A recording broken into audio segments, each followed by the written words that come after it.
Profitez de votre programme avec SD Access, marque accession de la Société dauphinoise pour l'habitat, engagée pour des constructions de qualité en Isère. Profitez de votre programme avec Grenoble-Alpes Métropole, la métropole qui s'engage pour l'environnement.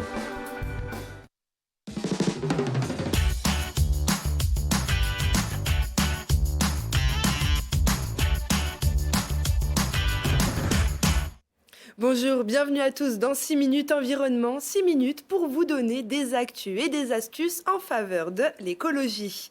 D3E, ce n'est pas le nom d'un robot de protocole dans une galaxie lointaine, mais la catégorie des équipements électriques et électroniques voués à la benne et surtout à être triés. En 2020, 850 000 tonnes de déchets d'équipements électriques et électroniques ont été jetés pour un recyclage de 77%.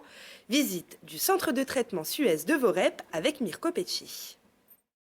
Comment est recyclé l'électroménager en Isère? L'entreprise Suez s'en occupe. Le groupe est connu pour sa filière d'eau et de stations d'épuration, mais il travaille aussi sur le recyclage. C'est la raison d'être du centre de traitement et de valorisation des déchets de Suez à Vorep.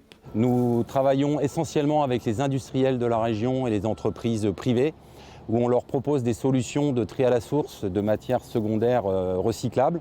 Nous ramenons toutes ces matières sur ce site de Vorep, où le rôle ici est de venir massifier, trier, préparer les matières pour en recycler au maximum.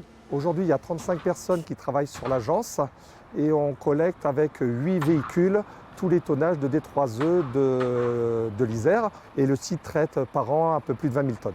Le D3E est un équipement électrique hors d'usage fonctionnant sur secteur avec des piles ou sur batterie.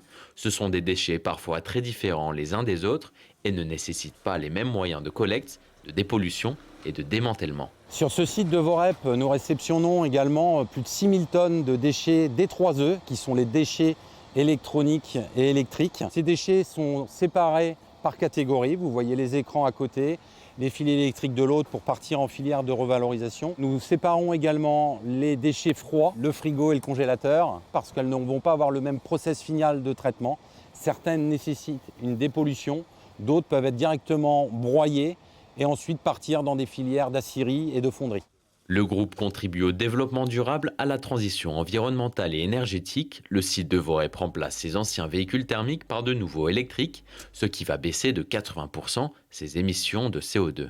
Guillaume, salarié chez Suez depuis 23 ans, nous parle de l'évolution du métier. Le métier a beaucoup évolué. Aujourd'hui, sur nos camions, on a plein de sécurité. On a mis les casques sur les centres de tri, on a mis les lunettes. Aujourd'hui, on est une agence justement qui a 24 mois sans accident de travail. On sensibilise de plus en plus. Dès qu'on a un accident sur n'importe quelle agence, on le rapporte dans nos agences, on en parle avec nos collègues où on les sensibilise. L'agence Alp'Isère de Suez compte environ 100 collaborateurs et valorise 100 000 tonnes de déchets par an pour un chiffre d'affaires de 40 millions d'euros.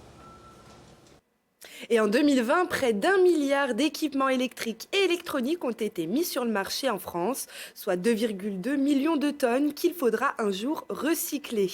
Et d'autres produits ne se recyclent pas. Pire encore, alors qu'une serviette hygiénique met environ 500 ans à se dégrader, chaque année, plus de 2 milliards de tampons et serviettes sont jetés. Se tourner vers les protections périodiques réutilisables présente à la fois des intérêts écologiques, sanitaires et économiques, et c'est encore mieux quand on les fait soi-même. Exemple dans cet atelier organisé par le Pays Voironnais.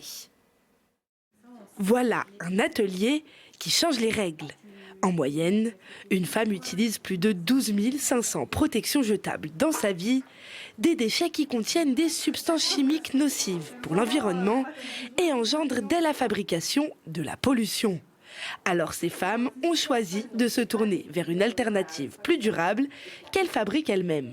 J'essaye de m'équiper en matériaux et en objets zéro déchet, c'est-à-dire que j'essaye de supprimer petit à petit de mon quotidien des choses que je jette à la poubelle.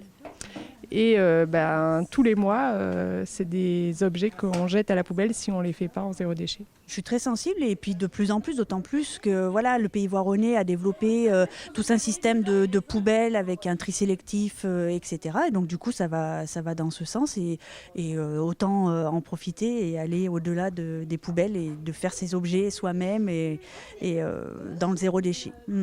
Il faut compter entre 45 minutes et 2 heures de fabrication, selon le niveau de la couturière.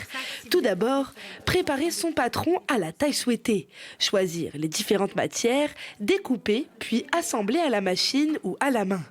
L'avantage de fabriquer soi-même sa serviette réutilisable est aussi sanitaire, car les protections jetables présentent de potentiels risques pour la santé. On a du coton bio pour la partie qui va être proche des parties intimes. On a aussi du tissu absorbant. Donc ça peut être du tencel de viscose. Là, on travaille sur des matières en tencel de viscose, mais ça peut être du coton bio. Voilà. On utilise le pull pour la partie imperméable. Et du coton classique pour la dernière partie qui est à l'extérieur de la culotte. Donc là, vous avez cousu l'absorbant sur le coton bio. Et dans sa vie, une femme dépense 1 500 à 2 000 € avec des protections jetables. Le lavable permet d'économiser environ 200 € sur 5 ans et encore plus quand on fait soi-même. On peut les utiliser longtemps. Après, il faut en prendre soin pour les laver. Ça peut être plusieurs années. Après, au bout d'un moment, le tissu il s'abîme. Donc voilà, on peut les changer. Après, on peut en faire plusieurs parce qu'il n'y a pas besoin de beaucoup de tissu pour les faire. Et du coup, on peut en faire en grande quantité. Et si elle est lavée dans les règles, la durée de vie d'une protection réutilisable est de 5 à 10 ans. Et sur cette thématique, un atelier couture culotte menstruelle est prévu le 11 avril au centre social Charles Béraudier à Voiron. 6 minutes environnement, c'est terminé. Rendez-vous un dimanche sur 2 à 18h30. Excellente semaine à tous.